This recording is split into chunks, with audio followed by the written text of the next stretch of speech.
دغسې ورځې به دغه میاشتو کې راغلي دي چې نور هم داسې داسې وږي په کور کې دغسې ورځې راغلي دي چې ولاکه مې په هفته ده بخۍ باندې کړی دي د بل د کوره ته راځي دغسې ورځې راباندې راغلي چې په میاشت مې ولاکه غوړ جګ باندې کړی دي نه مې ولاکه د غوړو ډبه به یې کړ چې په څو ده په څو نه ده وطن بهار دی ګلو ګلزار دی وطن بهار دی ګلو ګلزار دی د سهار څخه تر ماښام پورې زه ولاړېږم ګرځم دغه د جواري د چشي مټکوري ورته وایي چشي دغه ټولوم دغه بوتلانو پیپسي بوتلانو د نور شیان ټولوم بیا ماښام دا خرڅوم په دا باندې کور چلوم او زرغونو هر یو دیار دی شین او زرغونو هر یو دیار دی ژوند مو څنګه دی ژوند مې دغسې ژوند دی وروره چې دغه پرون غرمه راغلي به مومنانو د لور څه دغسې کوچه پراته وه د مدرسې سره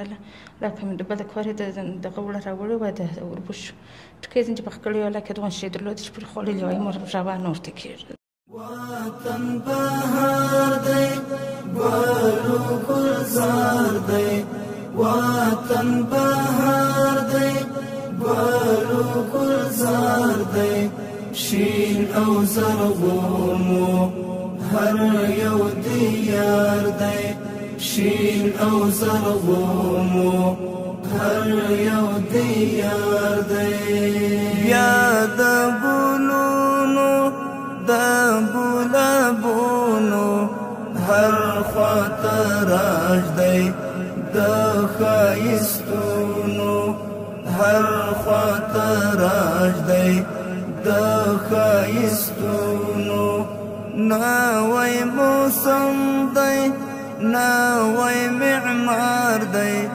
شین او زرغونو هر یو دیار دی وطن بهار دی ګلو ګلزار دی وطن بهار دی ګلو ګلزار دی شین او زرغونو هر یو دیار دی شین او زرغونو هر یو دیار دی دلته دښتونه و میوندونه سنگر سنگر و دارې او غرونه سنگر سنگر و دارې او غرونه بسم الله الرحمن الرحیم السلام علیکم ورحمة الله وبرکاته دوستانو ستړي مسئ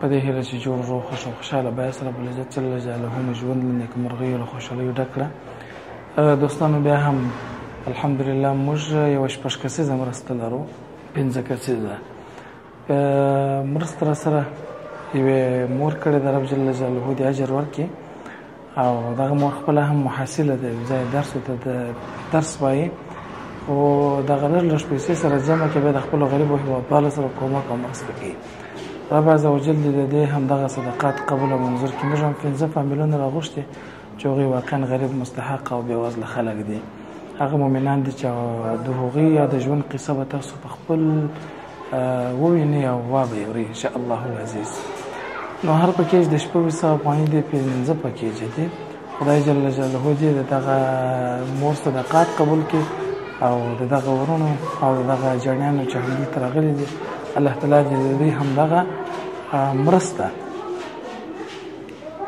د آخر ځل لپاره کې الله دوی ته غنا او شتمني ورکړي چې د نورو خلکو سره کومک او مرسته وکړي په همدغه برنامه کې به موږ یوه د اوبو ټانکر هغه به ان شاء الله العزیز یو فامیل ته یا یو مسجد ته هم ورکوو هم د یوې مور خیرات دی نو د هغه اوبه او همدغه مرسته د دغه مور مرسته د رب جل جلاله دې اجر ورکړي او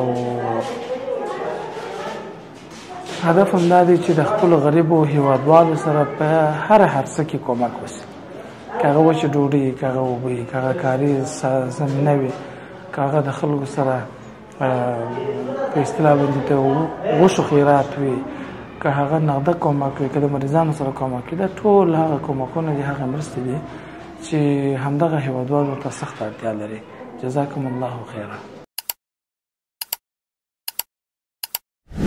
موږ د وعدې سره سم یو قدم نور مخکې هم ځو. لله الحمد د مدرسې د ځمکې د رانیولو څخه وروسته مو تعمیر را شروع کړ. ډیر مؤمنان په دې فکر او تشویش کې وي چې خپل زکات، صدقه، خیرات، نظر چیرې مصرف کړم. نن یې موږ تاسو ته بهترین ادرس وړاندې کوو. په همدغه ځای کې به ستاسو د مرستې په برکت باندې تعمیر جوړیږي او د الله تعالی د دین زده کړه به پکښې کیږي. تاسو به لیدلی وي یا به مو اورېدلي وي ډېر داسې مؤمنان چې اکاونټونه یې له پیسو ډک او دوی د رب العزت جل جلاله حساب ته حاضر سوي وي. هغوی افسوس کوي چې موږ ولې د خپل مال د الله تعالی په لار کې مصرف نه کړ. نن موږ او تاسو دا چانس لرو چې د الله تعالی جل جلاله په همدغه دینی مرکز کې خپل صدقه، خیرات، زکات مصرف کو تر څو د قیامت په ورځ باندې همدغه دینی مرکز چې کوم قرآن کریم پکې تدریسیږي همدغه قرآن کریم زموږ او تاسو لپاره دلیل وي او د الله تعالی جل جلاله د حساب څخه خلاص او لوی رب جل جلاله مغفرت راته وکړي. نو نوخته کو به نه ټول همدغه ویډیو څخه وروسته به موږ او تاسو په همدغه مرکز کې په هر ممکنه لار په هر هرڅه کې د الله تعالی جل جلاله د رضا لپاره مرسته کوو. همدغه تعمیر ستاسو په مرسته باندې جوړیږي او ستاسو مرسته ته ډېره اړتیا ده. جزاکم الله خیر. دوستانو برنامه ته بیا هم ښه راغلاست. نو حاجي صاحب محترم ستړي مه شئ. څنګه یې؟ ښه صحت مو ښه دی؟ ژوند بخیر دی؟ څنګه دی ژوند؟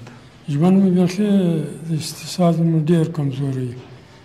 نو بس زه دغه ښار کې ګرځم، بیبسیانې او بوتلانو دغه د جوړو مټکورې ټولوم، په دغه مې ژوند دی. بیا چې څه ټولې کم، بیا خرچ کم، بیا د کور په چلوم. سرای مې د کرې دی. نو ډېر ستړی یم. بس داسې یم چې ماښام راسم ولاړېدای نه شم، د ماخوستن لمانځه ته د پښې مې داسې درد کوي چې بیا سهار ووځم ګرځم په دا کوڅو په دې ښار کې، بیا د بیبسیانو بوتلان ټولوم، بیا چې نو کوي بیا خرڅوم، بیا خپل یو کور په چلوم. بس الله جل جلاله یې تا ته اجر درکړي. څو تنه یاست په کور کې؟ یو زوی مې دی، هغه بس خالق تعالی عملي کوي. هغه چې نو کوي غټ دی، ځوان و، هغه عملي شوی. بل یې نجلۍ ده، بل یې دوه هلکان دي، د 4 کال دی، د 5 کالو دی. نو یوه نجلۍ ده. بس دغه لرو، یوه مانجاڼۍ ده. دغه کلی کور کلی زموږ سره یو کومک کوي. ولې خو زموږ ستړیا ور معلومه ده چې ستړي دي دا بېچارهګان. نو یو ډوډۍ کومک را سره کوي، یو وخت یو زکات یې انجاڼۍ ته ورکړي. زما انجاڼۍ خپله د بل د کور خدمت کوي، خدمت کوي. نو بس هغه یو بله ډوډۍ هم ورکړي، یو روپۍ هم ورکړي. زه بس دغه بیبسیانې بوتلان ټولو، زما دغه ژوند. بس دغه یوه جاڼۍ کومک کړی و، نو ستاسو حق در تاسو هم راورسوي. دعاګانې کوي الله تعالی دې تا ته الله دې یې وزنه درکړي، خالق تعالی مو کامیاب کړي. السلام علیکم. ستړي مه شئ. صحت ښه دی؟ شکر دی، الحمدلله. شکر د خدای. څنګه دی ژوند؟ ژوند مو ډېر خراب دی. سهار ماښام په یوه ګوله ډوډۍ نه یم مړه. زه خدا که دغونه کدار ستا چې یو سهار ماښام مو شی نشته. سهار چې وځو ستاسو ماښام وکړي، دا دروازه ته ودرېږي، هغه دروازه ته ودرېږي. تکلیف زه وکړم، دا کار یې بل مسلمان راکړی دی. او دغه زه خدای دغه چمپلان زه خدای بل راکم کړه، دغه زه خدای یو بل طالب راکړه. څو کسان یاست په کور کې؟ موږ داسې وبوله چې 8 کسان یو، د کوچنیان مو ولاړ. بیخي داسې دي چې زه خدای که یا اوبه یا اوړه یا شی مجبوري دي. سخت ژوند مو سخت دی، شی نشته. د کار دپاره سړی لرې؟ د کار یو زوی مې سوځېدلی، خدای ورسې پراته دي راته. سوځلی دی؟ سوځلی د خدای ورځې پراته دي. بل داسې یو بل هلکی دی، دغه یو ګاډي ماډي چلوي، یو خاشه ماشه ټولوي. بس خدای دې تا ته خیر درکړي. دغه مرسته یوې جاڼۍ کړې وه، دعاګانې الله تعالی جانې په دې دنیا او هغه دنیا خو مخوال جانې الله تعالی جنت فردوس ځای کړي. الله تعالی په دې دنیا او هغه دنیا خو دې مخوال هر وخت موږ سره رسېدلي، هر وخت موږ سره کړي دي. الله تعالی دې خیر درکړي. زموږ په کورو باندې ګرځېدلي دي، زموږ کورونه کتلي دي. دغه کدار شی نشته چې موږ یو سهار ماښام پر پورې کوو. خدای دې خیر درکړي، الله دې ژوند سلامت. السلام علیکم. حاجي کاکا ستړی مه شئ. څه مریضي ده؟ شکر نه جوړې مې ده. د شکرې؟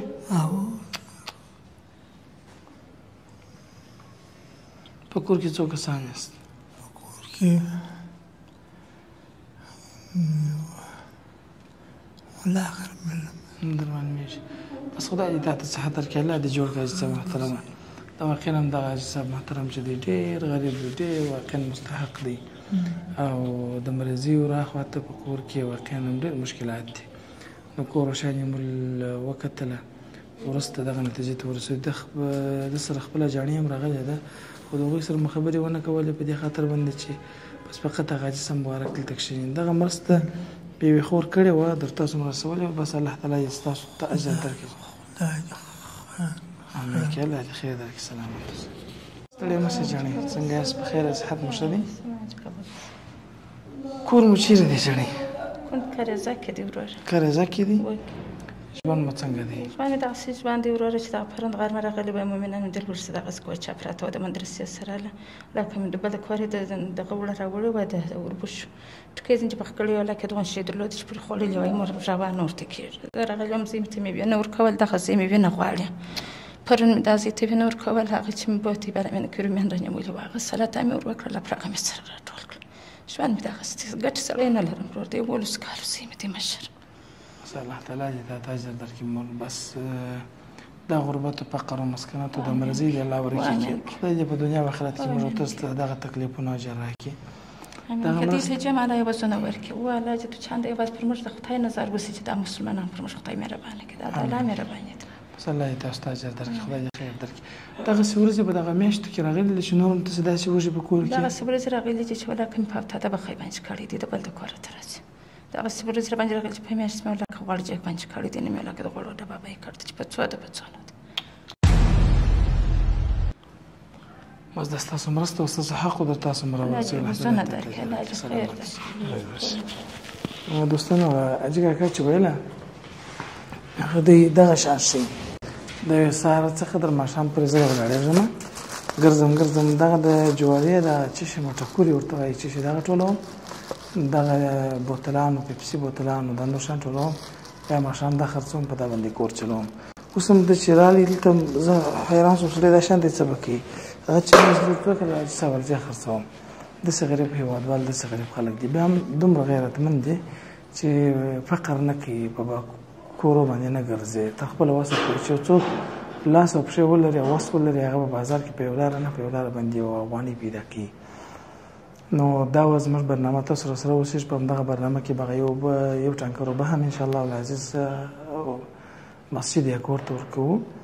نو بیا به وروسته برنامه هم خلاصېږي. تر بلې برنامې ستاسو ته نه چوپړ ته راځو، پر لایزاله متعال رب جل جلاله مسپارو.